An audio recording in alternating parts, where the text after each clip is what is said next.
food and drink. He was not allowed out of the room even to use the toilet. He was also ordered to hand over his gold, silver, and firearms. When Shuyun answered that he had none, he was beaten so badly that his skull was fractured and bleeding, and his ribs broken. Shuyun was 112 years old at the time. The military police pushed him from the bed to the ground. When they came back the next day and found Shuyun still alive, they brutally beat him again. The so-called Chinese Buddhist Association was founded in 1952. The Chinese Taoist Association was founded in 1957. Both clearly declared in their founding statements that they would be under the leadership of the people's government. In reality, they would be under the leadership of the atheist CCP. Both associations indicated that their members would actively participate in daily work activities and implement government policies. They were transformed into completely secular organizations. Religions are a way for people to remove themselves from the secular world and cultivate themselves. They emphasize the other shore, the shore of perfect enlightenment, and the concept of heaven. The political monks and pastors, who had formed united fronts with the CCP, made up a series of lies and slogans such as human world Buddhism and religion is the truth and so is socialism. They claimed there is no contradiction between this shore and the other shore. They encouraged Buddhists and Taoists to pursue happiness, glory, splendor, wealth, and rank in this life, and changed the religious doctrines and their meanings. Buddhism forbids killing, yet the CCP killed people like flies during the suppression of counter-revolutionaries in the early 1950s. In response, the political monks cooked up the absurd justification that killing the counter-revolutionaries is even greater compassion. During the Korean War, which the CCP called the War to Resist U.S. Aggression and Aid Korea, monks were even sent directly to the front line to kill. 宗教界人士也参加捐献飞机大炮的运动。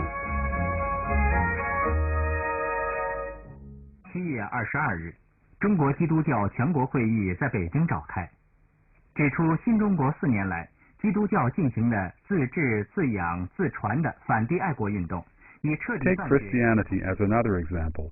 In 1950, party-loyal Wu Yaozong formed what was called the Three Self Church. It followed the principles of self-administration, self-support, and self-propagation. He claimed that they would break away from imperialism and join the war to resist U.S. aggression and aid Korea. A good friend of his was imprisoned for over 20 years for refusing to join his Three Self Church and suffered all kinds of torture and humiliation. When he asked Wu Yaozong, "How do you regard the miracles Jesus performed?" Wu answered, "I have thrown them all out." Not acknowledging Jesus' miracles equates to not acknowledging Jesus' heaven. How can one be counted as a Christian when one does not even recognize the heaven Jesus ascended to? However, Wu Yaozong became the founder of China's official version of Christianity and a member of the Political Consultative Conference Standing Committee. When he stepped into the Great Hall of the People, he must have completely forgotten Jesus' words from the book of Matthew, "Thou shalt love thy Lord thy God with all thy heart, and with all thy soul, and with all thy mind. This is the first and greatest commandment."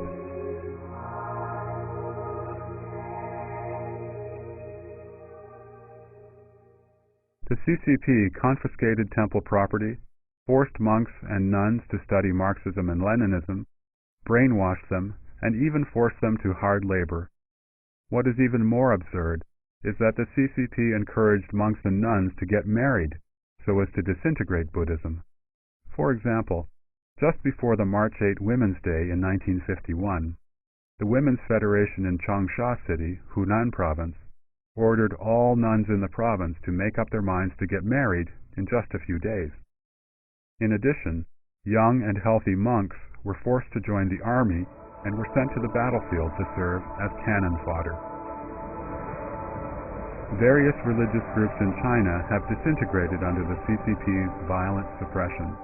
The genuine elites of Buddhism and Taoism have been suppressed. Among the remaining monks and Taoists, many returned to secular life, and many others were undisclosed Communist Party members who specialized in putting on monk's robes, Taoist robes, or a pastor's long gown to distort the Buddhist scriptures, the Taoist canon, and the Holy Bible, and to look for justification for the CCP's political movements in these doctrines.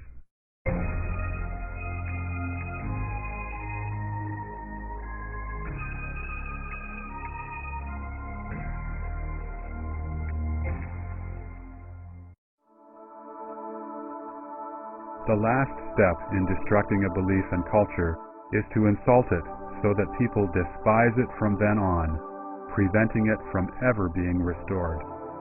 The CCP considered the traditions of the Hui Muslim group to be one of the four olds: old thought, culture, tradition, and habit. Therefore, it forced the Hui people to eat pork. Muslim peasants and mosques were required to raise pigs, and each household had to furnish 2 pigs to the country every year. The Red Guards even forced the second highest living Tibetan Buddha, the Panchen Lama, to eat human excrement. They ordered 3 monks from the Temple of Bliss, located in Harbin City, Heilongjiang Province, which is the biggest Buddhist temple built in modern times, to hold a poster board that said, "The hell with sutras, they are full of shit." In 1971, the CCP started a frantic movement to criticize Confucius. An author, who wrote under the pen name Liang Xiao, published an article in The Red Flag, the CCP's foremost magazine, entitled, "Who is Confucius?" The article described Confucius as a madman who wanted to turn history